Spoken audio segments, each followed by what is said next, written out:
धनंजय मुंडेंनी आपली दोनदा नाही तर तीनदा भेट घेतल्याचं राज्याचे मुख्यमंत्री देवेंद्र फडणवीसांनी म्हटलं आणि त्याच वेळी राज्याच्या राजकारणात रमी खेळणाऱ्या माणिकराव कोकाटेंना कृषी मंत्री पदावरून हटवण्यासाठी राज्य सरकारवर दबाव होता आणि तो दिवसेंदिवस वाढत होता। आणि याच काळात धनंजय मुंडे हे 2 दिवसात फडणवीसांना दोनदा भेटले आणि त्याच भेटीवरून मुंडे कृषी मंत्री पदासाठी लॉबिंग करत असल्याची चर्चा राजकीय वर्तुळात सुरू झाली। पण पुढे कृषी खातं दत्तात्रय भरणेंना दिलं गेलं आणि कोकाटेंना क्रीडा खातं मिळालं। त्यामुळे आता मुंडेंच्या कृषी मंत्री पदासाठी लॉबिंग धसांमुळे अपयशी झालं अशा चर्चांना ऊत आला। त्यामुळे आता पडद्यामागे त्या 2 दिवसात नेमकं काय घडलं तेच समजून घ्यायचं या व्हिडिओतून। त्यासाठी हा व्हिडिओ शेवटपर्यंत पहा। इंदापूरचे 3 टर्म आमदार अजितदादांचे विश्वासू निष्ठावंत दत्तात्रय भरणेंकडे राज्याच्या कृषी खात्याची धुरा देण्यात आली आहे आणि विधिमंडळाच्या सभागृहात रमी खेळणारे वादग्रस्त वक्तव्यांनी समाज माध्यमांमध्ये ट्रोल होणारे शेतकऱ्यांचा रोष उडवून घेतलेले वादग्रस्त कृषी मंत्री माणिकराव कोकाटे यांचं कृषी खातं काढून त्यांच्यावर क्रीडा खात्याची जबाबदारी देण्यात आली आहे। मुख्यमंत्री देवेंद्र फडणवीस यांनी उपमुख्यमंत्री अजित पवार आणि राष्ट्रवादी काँग्रेसचे प्रदेशाध्यक्ष सुनील तटकरे यांच्याशी चर्चा केल्यानंतर गुरुवारी म्हणजेच 31 जुलैच्या रात्री उशिरा हा मंत्रिमंडळातला महत्त्वाचा बदल जाहीर करण्यात आला। तरी कोकाटेंची उचलबांगडी होण्याच्या चर्चा सुरू झाल्यानंतर कृषी खात्यासाठी माजी कृषी मंत्री आणि नेते आमदार धनंजय मुंडे हे सुद्धा इच्छुक असल्याचं बोललं गेलं। त्यासाठी त्यांनी बुधवारी आणि गुरुवारी सलग 2 दिवस मुंबईत तळ ठोकला। फडणवीसांची ही 2-3 वेळा भेट घेतली, पण त्यांची कृषी मंत्रिपदाची डाळ मात्र शिजू शकली नाही हे तर आता स्पष्ट आहे। आणि यामागे दुसरं तिसरं कुणी नाही तर खुद्द सत्ताधारी पक्षाचेच आमदार आणि बीडच्या आष्टीचे भाजप आमदार सुरेश धस यांचाच हात असल्याचं बोललं गेलं। धनंजय मुंडेंना मंत्रिमंडळात पुन्हा एंट्री देण्यासंदर्भात खरं तर अजितदादांनी याआधीच सूचक वक्तव्य केलं होतं। त्याला विरोधी पक्षातील नेत्यांनी विरोध केला होता। सामाजिक कार्यकर्त्या अंजली दमाणी यांचा सुद्धा विरोध होता।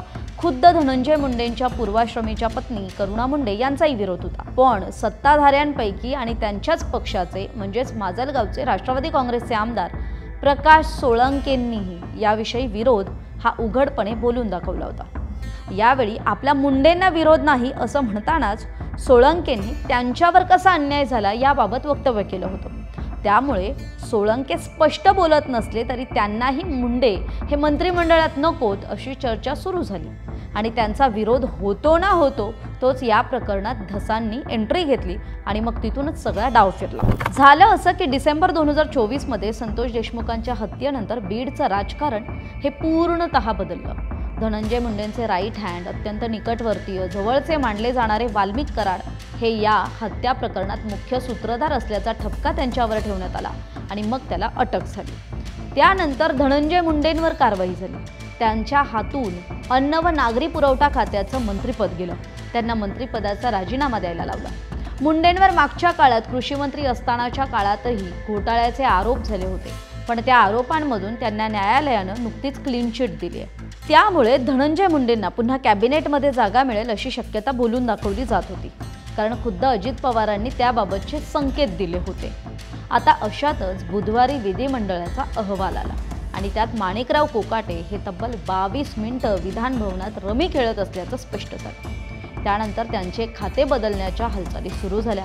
तेव्हाच धनंजय मुंडेंनी आधी सांगितल्याप्रमाणे मुख्यमंत्री देवेंद्र फडणवीसांच्या भेटीगाठी घेतल्या आणि मग कृषी मंत्री पदाची धुरा आपल्याकडे यावी किंवा कृषी खातं आपल्याला मिळावं यासाठी मुंडे हे अजितदादांना डावलून थेट मुख्यमंत्री देवेंद्र फडणवीसांच्या भेटी घेत असल्याचं बोललं गेलं। त्यामुळे त्यांच्या मंत्रिमंडळातल्या पुनरागमनाची चर्चा राजकीय वर्तुळात सुरू झाली। पण इथेच भाजप आमदार सुरेश धस आले आणि त्यांनी बुधवारीच ज्या प्रकरणात धनंजय मुंडेंना क्लीन चिट मिळाली त्याच प्रकरणी आपण सर्वोच्च न्यायालयात धाव घेणार अशी घोषणा केली। याशिवाय 169 कोटींच्या घोटाळ्याचे नवे आरोप सुद्धा केले। मुख्यमंत्री फडणवीसांची भेट घेतली। बुधवारी हे झालं तर गुरुवारी ज्ञानेश्वरी मुंडेंना घेऊन ते फडणवीसांच्या भेटीसाठी गेले आणि तिथे सुद्धा धसांचाच पुढाकार होता। धसांच्याच नेतृत्वात ही बैठक झाली। मुख्यमंत्र्यांच्या भेटीनंतर बाहेर आल्यानंतर पुन्हा एकदा सुरेश धसांनी मुंडेंवर गंभीर आरोप सुरूच ठेवले। त्यामुळे काय झालं तर धनंजय मुंडेंची परळीतली दहशत, महादेव मुंडे हत्या प्रकरणातली संशयाची सुई या सगळ्याचा फोकस मुंडेंवर कसा राहील याची त्यांनी विशेष काळजी घेतली। शिवाय वाल्मिक कराड हाच संतोष देशमुखांच्या हत्येचा मुख्य सूत्रधार आहे, त्याला विशेष मकोका न्यायालयाने तसं निरीक्षण नोंदवले याची आठवण सुद्धा त्यांनी करून दिली। आणि धसांच्या जोडीला सामाजिक कार्यकर्ते अंजली दमानिया यांनी सुद्धा मुंडे विरोध सुरूच ठेवला। त्यामुळे धनंजय मुंडेंच्या मंत्रिमंडळातील किंवा कॅबिनेटमधील पुनरागमनाची चर्चा थांबल्याचं सांगितलं गेलं। दरम्यान याच धनंजय मुंडेंच्या मंत्रिपदाच्या लॉबिंगविषयी किंवा त्यांच्या भेटीगाठींविषयी पत्रकारांनी ज्यावेळी मुख्यमंत्री देवेंद्र फडणवीसांना विचारलं, त्यावेळी त्यांनी हा विषय एकाच वाक्यात संपवला आणि धनंजय मुंडेंना राजकीयदृष्ट्या त्यांची जागा सुद्धा दाखवून दिली। आता फडणवीस याविषयी नेमकं काय म्हणाले पाहूया। तुमची माहिती अर्धवट आहे।